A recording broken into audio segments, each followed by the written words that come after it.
Next, we are going to study the concept of the pressure. Okay, the pressure ची concept कशी असते बघा. The force acting per unit area, the force acting per unit area, force acting per unit area is called as pressure. Is called as pressure. So this is the basic definition of the pressure. The force acting per unit area is called as pressure. So formula can be written as pressure is equal to force divided by the area. आता हा force कसा पाहिजे, perpendicular to area असला पाहिजे. Force आपण कसा घेतो म्हणजे प्रेशर कॅल्क्युलेट करत असताना फोर्स कसा घेणार आहे, परपेंडिक्युलर टू दॅट एरिया. म्हणजे फॉर एक्झाम्पल हा सपोज एक एरिया असेल, for example area is A, आणि याच्यावर परपेंडिक्युलर डायरेक्शन फोर्स किती ऍक्ट होतोय, एफ ऍक्ट होत असेल तर pressure is given by force divided by area किंवा normal force divided by area किंवा perpendicular force divided by area. हा याचा बेसिक फॉर्म्युला आहे प्रेशरचा. Okay, force acting per unit area. म्हणजे प्रेशर कशावर डिपेंड असतं बघा. पहिली गोष्ट म्हणजे फोर्स आणि दुसरी गोष्ट म्हणजे एरियावर डिपेंड असतं. म्हणजे सेम एरियावर आपण फोर्स वाढवत गेलो तर काय होणार आहे, pressure will go on increasing. आणि फोर्स तेवढाच ठेवला आणि एरिया ऑफ क्रॉस सेक्शन जर आपण कमी केला, परपेंडिक्युलर एरिया जर कमी केला तर काय होणार आहे, प्रेशर जे आहे ते वाढत जाणार आहे. एरिया कमी केला तर प्रेशर वाढत जाणार आहे. Okay, so pressure depends on force and area, या दोन गोष्टीवर डिपेंड असणार आहे. फोर्स डबल केला तर प्रेशर डबल होणार आणि एरिया हाफ केला तर प्रेशर काय होणार आहे, डबल होणार आहे. अँड देअरफॉर एसआय युनिट याचं काय येणार बघा. SI unit is newton per metre square. यालाच काय म्हटलं जातं, पास्कल असं म्हटलं जातं. Okay, which is denoted by PA. SI unit of the pressure is Pascal. Okay, याचं CGS युनिट येणार आहे. CGS unit is dyne per centimetre square. Okay, आता प्रेशर मेजरमेंटचे आणखी देखील काही युनिट्स आहेत, ते तुम्हाला माहिती असणं आवश्यक आहे. Other units of pressure measurement. त्याच्यामध्ये अदर युनिट काय काय बघा. First is the bar. Bar हे देखील प्रेशर मेजरमेंटचं युनिट आहे. अँड 1 बार म्हणजे काय असतं, 10⁵ पास्कल असतं. लक्षात घ्या, हा बार आणि पास्कल मधला काय आहे, कन्व्हर्जन फॅक्टर आहे. Okay, 1 bar is equal to 10⁵ pascal.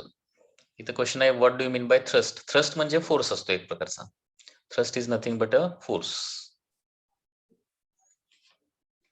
So other unit मध्ये 1 बार इज इक्वल टू काय येणार आहे, 10⁵ पास्कल येणार आहे. सेकंड युनिट आहे दॅट इज ऍटमॉस्फिअर. आता 1 ऍटमॉस्फिअर म्हणजे किती असतं, 1.013 इंटू 10⁵ पास्कल. 1 ऍटमॉस्फिरिक प्रेशर म्हणजे आपल्या सराउंडिंगला जे प्रेशर आहे ते अबाउट किती आहे, 1 ऍटमॉस्फिअर आहे. So 1.013 into 10⁵ Pascal that is equal to 1 atmosphere किंवा याला आपण म्हणू शकतो 1.013 बार. ओके, त्याचबरोबर व्हॅक्युम प्रेशर मेजर करण्यासाठी टॉरिसेली या सायंटिस्टच्या नावे आणखी एक इथे युनिट ठेवलेलं आहे. Okay, which is called as 1 torr. आणि 1 टॉर म्हणजे किती असतं, 1 millimetre of mercury. 1 millimetre of mercury. 1 millimetre of मर्क्युरीनं जे प्रेशर प्रोड्यूस केलेलं आहे त्याला काय म्हटलं जातं, 1 टॉर असं म्हटलं जातं.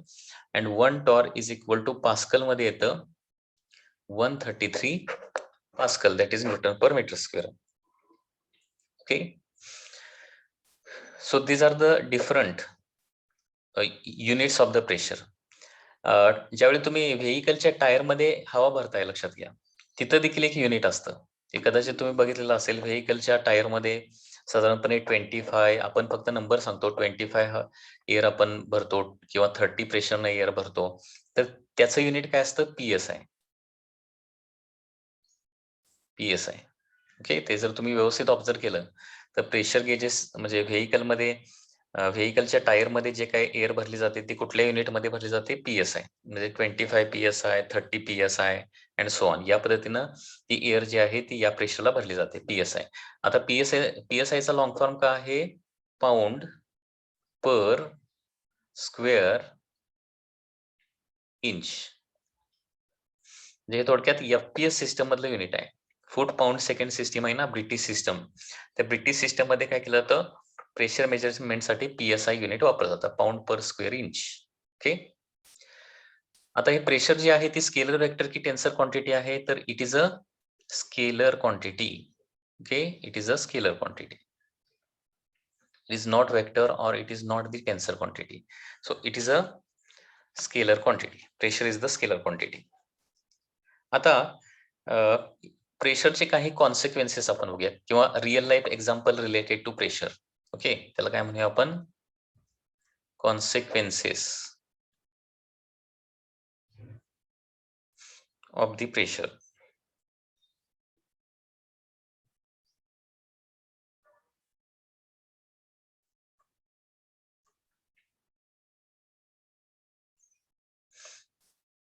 काही रिअल लाईफ एक्झाम्पल प्रेशर से रिलेटेड बघायचे म्हटले तर रिअल लाईफ एक्झाम्पल काय आहेत. First is that sharp is more effective than the blunt. Sharp edge is more effective than blunt edge in cutting or piercing.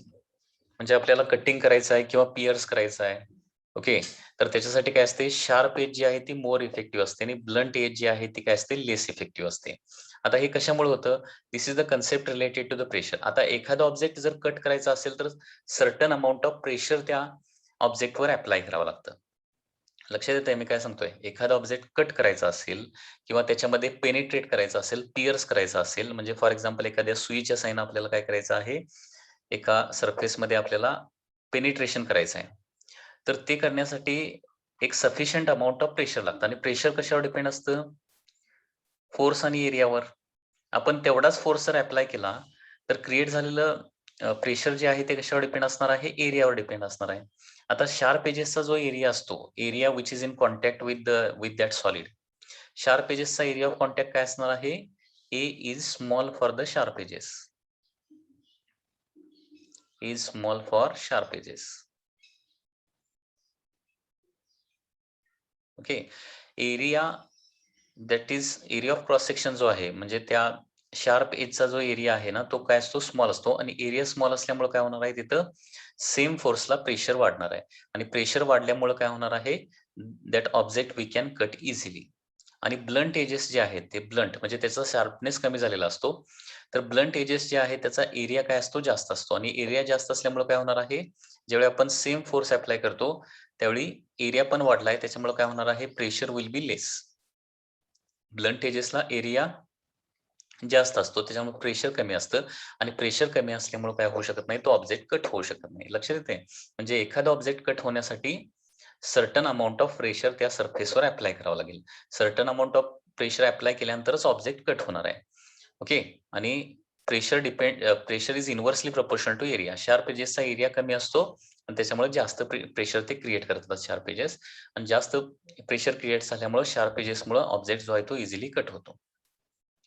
Second example is that railways are placed on the sleepers. Okay, railways are placed on sleepers.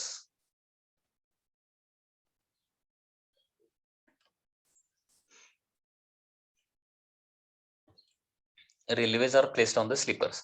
तुम्हाला माहित असतील हे या पद्धतीने हे railways असतात, बरोबर आहे ना. रेल्वेज म्हणजे काय असतात, या पद्धतीने स्टीलचे लॉंग बार्स असतात. ओके, आणि हे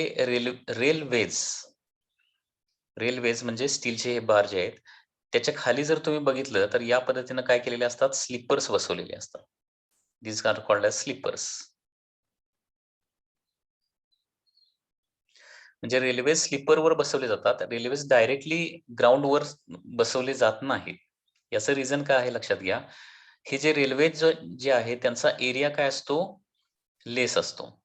आणि एरिया कमी असल्यामुळं जर डायरेक्टली रेल्वेज आपण काय केले, ग्राउंडवर बसवले आणि पूर्ण ट्रेनचं वेट म्हणजे ट्रेनचं वेट त्या रेल्सवर पडलं तर काय होणार आहे, एरिया लेस झाल्यामुळे प्रेशर खूप हाय होणार आणि प्रेशर हाय झालं तर काय होणार आहे, ते रेल्वेज जमिनीमध्ये घुसू शकतात.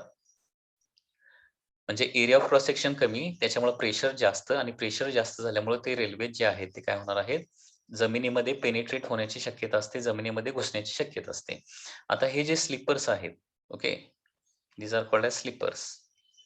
स्लीपर्स खाली बसवल्यामुळे काय होणार आहे, area in contact with the ground increases. Area वाढतो, एरिया वाढल्यामुळे काय होणार आहे, प्रेशर कमी होणार आणि प्रेशर कमी झाल्यामुळे काय होणार नाही, रेल्वे जे आहे ते सरफेस मध्ये घुसणार नाहीयेत, आहे तसे राहणार आहेत. ओके, तर रेल्वेज स्लीपर्स वर ठेवल्यामुळे काय होणार आहे, एरिया ऑफ कॉन्टॅक्ट वाढतो आणि pressure which is acting on the ground, ग्राउंडवर ऍक्ट होणारं प्रेशर जे आहे ते काय होतं, कमी होतं. ओके, त्याचबरोबर camel can walk easily on this sand as compared to the horse.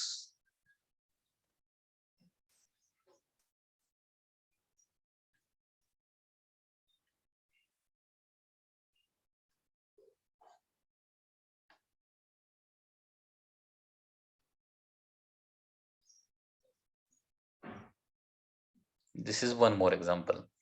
सँडवर camel जे आहे ते इझिली वॉक करू शकतं, परंतु हॉर्स मात्र तेवढं इझिली वॉक करू शकत नाही. याचं रिझन काय, एरिया ऑफ द फूट, फूटचा जो एरिया आहे त्याच्यामध्ये डिफरन्स आहे. तर कॅमलचा जो एरिया ऑफ द फूट आहे तो काय असतो, फॉर कॅमल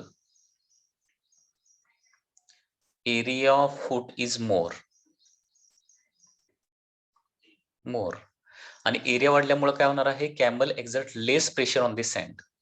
ओके, कॅमल काय करणार आहे, लेस प्रेशर सँडवर एक्झर्ट करणार आणि हॉर्स जे आहे त्याचा फूटचा एरिया जो आहे तो काय असतो, कमी असतो. त्याच्यामुळे एरिया कमी झाल्यामुळे काय होणार आहे, जास्त प्रेशर क्रिएट होणार आहे.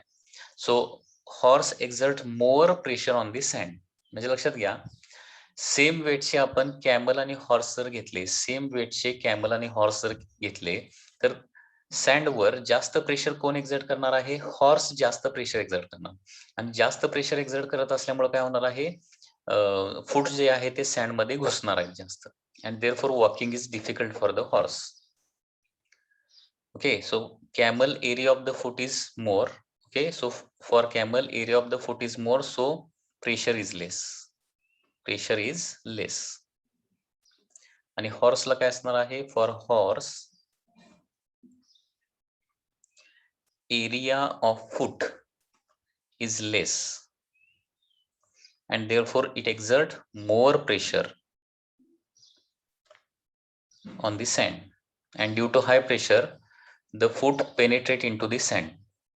Okay, enters into the sand and therefore walking becomes difficult for the horse in the sand. Okay, म्हणजे लक्षात घ्या, एखाद्या सरफेस मध्ये एखादा ऑब्जेक्ट घुसणार की नाही, पेनिट्रेट करणार की नाही, हे कशावर डिपेंड असतं, that is pressure exerted on that surface. Okay, म्हणजे प्रेशर जर तुम्ही जास्त अप्लाय केला तर तो ऑब्जेक्ट त्या सरफेस मध्ये पेनिट्रेट करणार आणि प्रेशर कमी अप्लाय केलं तर त्या सरफेस मध्ये ऑब्जेक्ट पेनिट्रेट होत नाही. ओके, आणि एखाद्या सरफेस मध्ये ऑब्जेक्ट जर पेनिट्रेट करायचा असेल तर काय करायचं, एरिया कमी करायचा, प्रेशर वाढते ऑटोमॅटिकली. आणि एखाद्या ऑब्जेक्ट मध्ये एखाद्या सरफेस मध्ये पेनिट्रेट करायचं नसेल, एखाद्या सरफेस मध्ये पेनिट्रेट करायचं नसेल तर काय करावं लागेल, तुम्हाला सरफेस एरिया वाढवावा लागेल. सो दॅट सरफेस एरिया वाढला तर काय होणार नाही, पेनिट्रेशन होणार नाही. आता याच्यानंतर प्रेशरची कन्सेप्ट बघितली आपण, टाइप्स ऑफ प्रेशर बघूया. Types of pressure, types of pressure. Types of pressure मध्ये फर्स्ट टाइप आहे दॅट इज ऍटमॉस्फेरिक प्रेशर. म्हणजे काय, atmospheric pressure.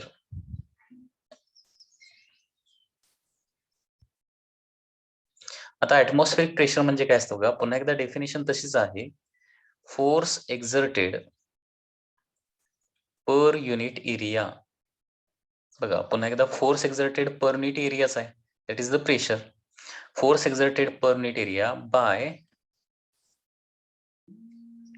atmospheric column, by atmospheric column, force exerted per unit area by atmospheric column of air from sea level to end of atmosphere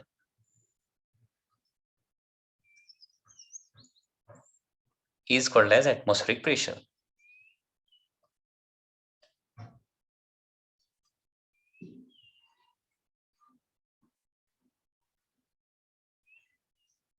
Is called as atmospheric pressure.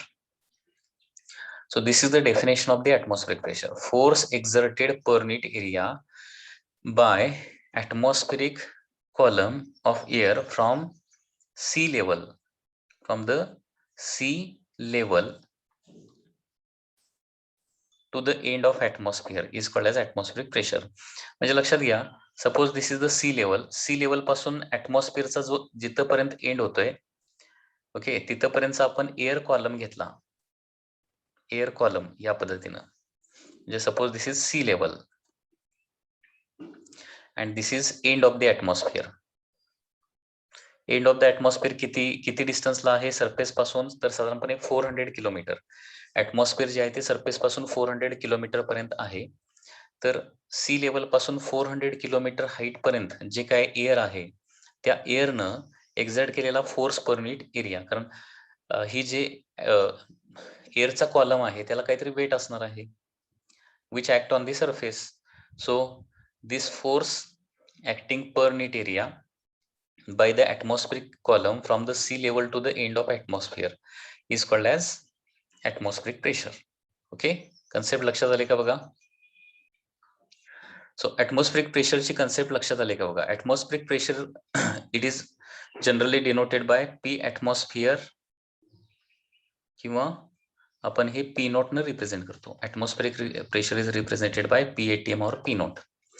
आणि atmospheric pressure sea लेवलला किती असतं त्याची value fixed आहे. Okay, so atmospheric pressure at the sea level त्याला काय म्हणतो आपण, 1 ॲटमॉस्फिअर असं म्हणतो, किंवा पास्कल मध्ये सांगायचं झालं तर 1.013 into 10⁵ newton per metre square येणार आहे. So this is the atmospheric pressure. Atmospheric प्रेशरची व्हॅल्यू जी आहे ती एवढी असते. This is at sea level. म्हणजे सी लेवल पासून वर जाऊ तसं ॲटमॉस्फेरिक प्रेशर काय होणार आहे, कमी कमी होत जाणार. का कमी होत जाणार, कारण सी लेवल पासून वर जाऊ तसं काय होणार आहे, एअर कॉलमची हाईट जी आहे ती कमी होत जाणार आहे. म्हणजे या हाईटला ॲटमॉस्फेरिक प्रेशर विचारलं, या हाईटला सपोज ही हाईट आहे सरफेस पासून काहीतरी, तर या हाईटला ॲटमॉस्फेरिक प्रेशर कमी असणार, कारण का त्याच्या वरचा लिक्विड कॉलमचं फक्त आता आपण वेट घेणार. ओके, आणि हे वेट काय असणार आहे, कम्पॅरेटिव्हली कमी असणार आहे. लक्षात आलंय. तर force exerted per unit area by atmospheric column of air from sea level to the end of atmosphere is called as atmospheric pressure. तर या पद्धतीने ॲटमॉस्फेरिक प्रेशरची कन्सेप्ट आहे. So this is the first pressure. Second is the gauge pressure. Gauge pressure. आता हे gauge pressure म्हणजे काय असतं, the pressure measured by pressure gauge and which is above atmosphere, it is called as pressure gauge pressure. The pressure measured by pressure gauge,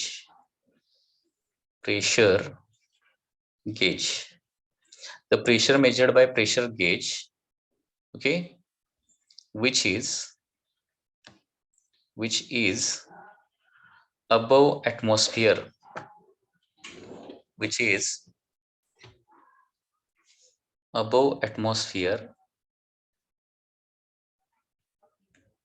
is called as gauge pressure.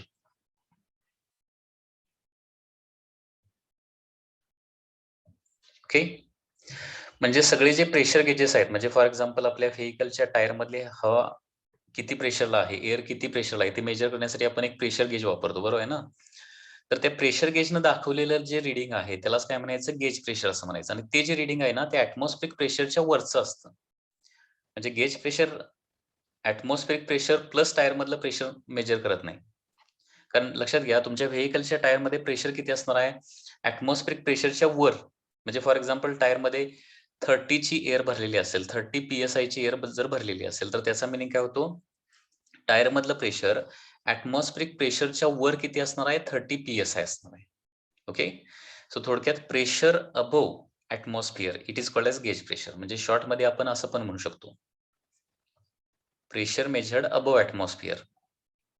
Pressure measured above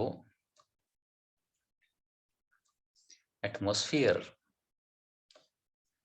is called as gauge pressure.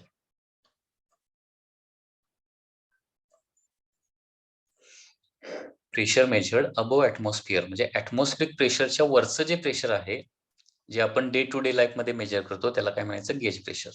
ठीक आहे, म्हणजे आपण कुठलंही pressure आपण जर major केलं तर त्याच्यामध्ये ऍटमॉस्फेरिक प्रेशर नसतं. ऍटमॉस्फेरिक प्रेशर सोडून त्याच्या वरचं प्रेशर आपण मेजर केलेलं असतं. ते जे प्रेशर आहे ना, त्याला काय म्हणणार आपण? गेज प्रेशर असं म्हणणार. ओके, त्याच्यानंतर नेक्स्ट आहे ऍब्सोल्यूट प्रेशर म्हणजे काय? Third is absolute pressure. Absolute pressure किंवा यालाच काय म्हटलं जातं? टोटल प्रेशर असे म्हटलं जातं. It is also called as total pressure.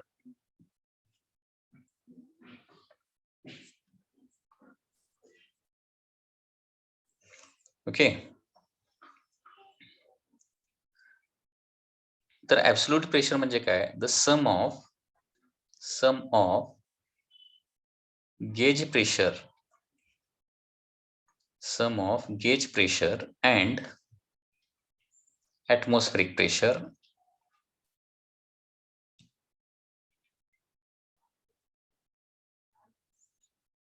is called as absolute pressure. Is called as absolute pressure. Okay, तर absolute pressure चा फॉर्म्युला काय येणार बघा?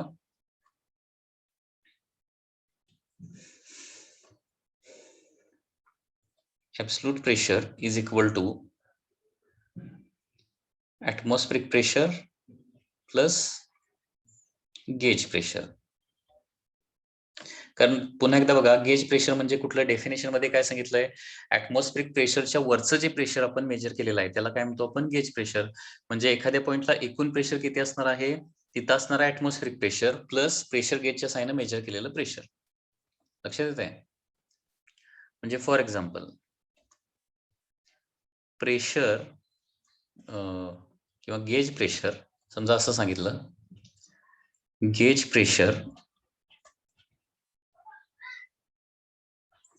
in tire of a vehicle. Okay, gauge pressure in tire of a vehicle is 0.2 atmosphere असेल. Okay, gauge pressure in a tire of vehicle is 0.2 atmosphere असेल. Then total pressure in tire किती येणार आहे? Total pressure in tire is equal to काय होणार आहे? Atmospheric pressure plus gauge pressure. हे total pressure येणार आहे. ऍटमॉस्फेरिक प्रेशर किती असतं? 1 ऍटमॉस्फिअर असतं. आणि गेज प्रेशर किती? 0.2 ऍटमॉस्फिअर. त्याच्यामुळे टोटल प्रेशर इन टायर किती येणार आहे? Is equal to 1.2 atmosphere.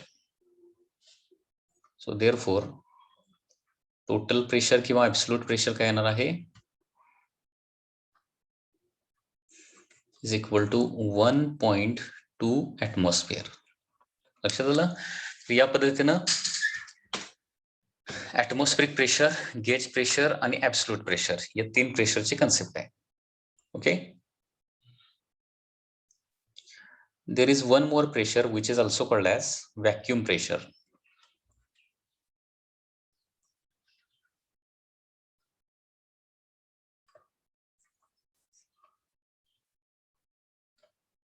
Vacuum pressure. Okay,